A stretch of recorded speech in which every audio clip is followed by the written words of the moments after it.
ओम शांति। दादी जी से सुनिए योग लगाने की विधियाँ। योग नहीं लगता, टाइम नहीं मिलता, सारी समस्याएं समाप्त हो जाएंगे। दादी गुलजार जी जैसे दूध से दही जमाकर मक्खन निकाला जाता है, ऐसे हमारी मीठी प्यारी दादी गहराई में जाकर मक्खन के समान हमारे लिए विधि लेकर आती हैं कि बच्चे सहज रीति से, सहज विधि से सारी समस्याओं को समाप्त कर बाबा से योग लगा सकें और टाइम निकाल सकें। जिस प्रकार से एक माँ भोजन बहुत रुचि से बनाती है, अपने बच्चों की याद में बनाती है। कैसे याद करती है? मेरे बच्चे को यह बहुत पसंद है, चाहे मीठा हो, चाहे कड़वा हो, चाहे खट्टा हो या सादा हो, बच्चे के रुचि के अनुसार माँ भोजन बनाती है और संकल्प करती है कि मेरे बच्चे को यह बहुत अच्छा लगता है, मेरा बच्चा इसे खा करके खुश हो जाएगा। और साथ साथ शक्तिवर्धक भी भोजन होता है। और संकल्प डालती है माँ, यह भोजन बहुत शुद्ध शक्तिवर्धक है। जब यह भोजन मेरा बच्चा करेगा तो वह शक्तिशाली बुद्धिमान होगा, बुद्धि भी उसकी तेज होगी और यह भोजन उसको शक्ति प्रदान करेगी। तो बच्चा जब वह भोजन खाता है तो खुश भी होता है, पेट भी भर जाता है उसका, संतुष्ट भी होता है और साथ में उसको शक्ति का अनुभव होता है। कमज़ोर नहीं लगता, वह बुद्धि भी तेजस्वी होती है। इसी प्रकार से हमारी दादी हमें इतना सुंदर विधि के साथ यह मेडिटेशन करने को सरल सहज युक्ति बता रही हैं कि दिन भर में कितनी बारी पानी पीते हो।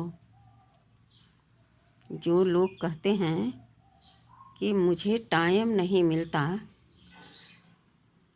और जो लोग कहते हैं कि मेरा योग नहीं लगता, तो दादी देखिए कितनी सरल विधि, कितनी सहज युक्ति से हमें समझा रही हैं कि दिन में कितनी बारी पानी पीते हो। 8 बारी तो पानी पीते ही होंगे, सुबह से लेकर रात तक। जितनी बारी पानी पीते हो तो चाहे जैसा भी आप कर्म कर रहे हो, कोई पानी पीने को नहीं रोकेगा। कि रोकेगा? नहीं रोकेगा ना। अरे भाई पानी पी रहा है, पी लेने दो। तो पानी लेते पीते समय 5 मिनट तो चला ही जाता होगा। उस पानी पीने से पहले आप संकल्प कर लो कि मैं इस पानी को ले रहा हूँ और इस पानी में हम अपने परमपिता से कनेक्ट होकर के उनकी सर्व शक्तियों की किरणों को डाल रहा हूँ और यह पानी पवित्र शक्तिशाली हो गया है। अब यह पानी चार्ज हो गया है, यानी शक्तियों से, बाबा के सर्व गुणों से भरपूर हो गया है, पावन बन गया है। पावन दृष्टि से, बाबा के दृष्टि से यह पानी भरपूर हो गया है पवित्रता से। अब यह जल मैं बाबा की याद में स्वयं पी रहा हूँ और हम अनुभव कर रहे हैं कि मेरे अंदर शक्तिशाली ऊर्जा प्रवाहित हो रही है। मैं आत्मा पावन बनता जा रहा हूँ और बाबा को शुक्रिया कहें, धन्यवाद करें और फिर काम पर लग जाएं। कितनी सरल विधि है। फिर दादी ने कहा कि दिन में 3 बार तो भोजन करते ही हो, कुछ न कुछ नाश्ता करते हो, फिर दोपहर का भोजन करते हो, फिर रात में भी भोजन करते हो, तो भोजन के साथ पानी भी रखते हो। तो भोजन करते समय 10 से 15 मिनट तो लग ही जाते हैं। भोजन लेने से लेकर खा के उठने तक 15 मिनट तो हो ही जाते हैं आराम से। उस 15 मिनट से पहले जब आप भोजन करने के लिए तैयार होते हो, भोजन पर बैठते हो, तभी संकल्प कर लो कि यह भोजन हम अपने बाबा को स्वीकार करा रहे हैं। बाबा इनमें अपनी सर्व शक्तियों की किरणें भर रहे हैं और यह भोजन सतो प्रधान शक्तिशाली बन रहा है। अब मैं बाबा की याद में इस भोजन को प्रसाद के रूप में पान कर रही हूँ, अनुभव कर रही हूँ कि बाबा के हाथों से मैं यह भोजन पान कर रही हूँ। बाबा के गोद में बैठ कर के मैं यह भोजन पान कर रही हूँ, बाबा के भंडारे से खा रही हूँ। सोचो कि आपको अलग से याद करने की ज़रूरत ही नहीं पड़ी, मेहनत ही नहीं पड़ी। इस प्रकार से आप 3 बार 15 15 15 कितना हो गया, 1 घंटा हो गया ना। तो 1 घंटा रोज़ आप योग जब लगाएंगे परमात्मा से, तो आपका मेडिटेशन अच्छा सहज विधि से लगने लगेगा और जो जल और भोजन आप पान करेंगे उनमें भी परमात्मा की शक्तियों से आपके अंदर शक्ति, प्योरिटी की, ज्ञान की, गुणों की समाती जाएगी। सोचिए, अलग से समय निकालने की ज़रूरत ही नहीं पड़ी आपको और ऐसा लगन लग जाएगा, जब अभ्यास बन जाएगा तो समय स्वतः निकालने का मन करेगा। विवेक कहता है किसमें मेरा फ़ायदा है, किसमें नुकसान है। एक तो उतना समय मेरा जो स्थिति था वह स्व स्थिति में टिक गया, स्वधर्म में अपने टिक गया। मैं उतनी समय बाबा की हो गई, बाबा मेरा हो गया।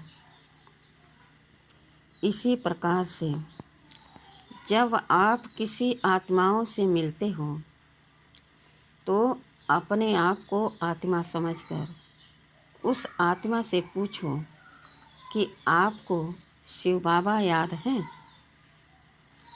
तो वह स्वतः अपनी बात बताएगा। लेकिन आप खुद शिव बाबा की याद में हो और दूसरों को याद दिला रहे हो, इससे क्या हुआ, डबल फायदा हुआ ना।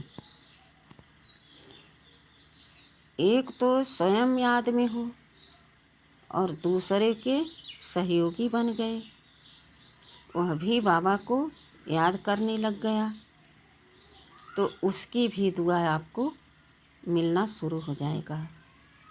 वह भी यही संकल्प करेगा कि देखो कितने अच्छे हैं, कि मुझे तो परमात्मा की याद ही नहीं आती थी, लेकिन जब से इनके साथ मैं उठने बैठने लगा तो यह मिलते ही यही कहते हैं कि शिव बाबा याद है, तो मुझे भगवान याद आ जाता है और वह सहयोग इन्हों के द्वारा हमें मिलता है जो मैं भगवान को याद कर पाती हूँ।